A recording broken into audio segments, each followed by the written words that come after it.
So the streetcars ran in El Paso from the late 1800s all the way up to 1974 when they stopped. And the last route actually went into Juarez and back as an international route. The only one in the country for sure, maybe the world. Ever since then, the city periodically has done a study to identify what it would cost and what it would take to get streetcar up and running again.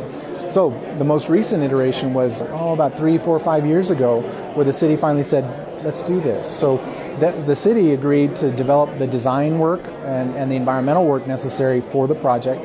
The Texas Department of Transportation brought $97 million for the construction of the project, and the Regional Mobility Authority, the Camino Real RMA, the entity that I work for, then combined the design services completed by the city and the $97 million from TxDOT, and we're actually tasked with procuring the construction contractor and also the folks that are remanufacturing the vehicle and putting it all together so that we have a completed project.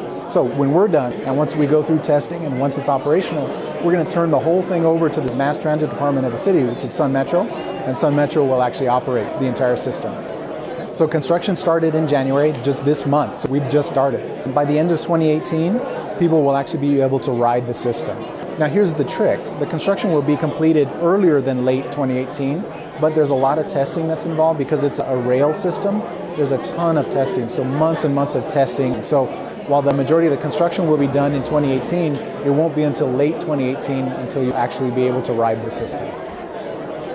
There's 2 loops. There's going to be one downtown and then one heading into what they're calling uptown. The downtown loop will start at the Downtown Transfer Center on Santa Fe, where the bus station is currently, and it'll run a loop in the downtown area. The other one then will go from Franklin and head up Stanton all the way to Baltimore, over to the Haskins Center and down Oregon. So those are the 2 loops. And as I mentioned, operations is up to Sun Metro. So how they do it is up to them, but they could do any type of variation, like have one vehicle run the downtown loop and then split off and run up to the north, kind of like a figure 8. They could do it that way. They could run individual buses just on the individual loops. There's a whole slew of different ways that they could run it.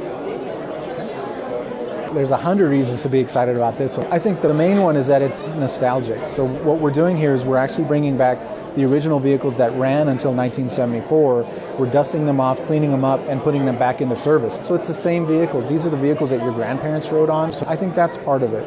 The other part of it, though, too, is the investment in the community.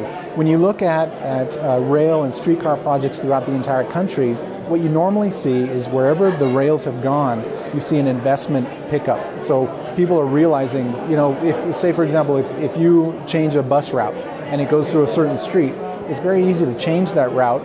So there's not necessarily investment that always is tied to a bus route.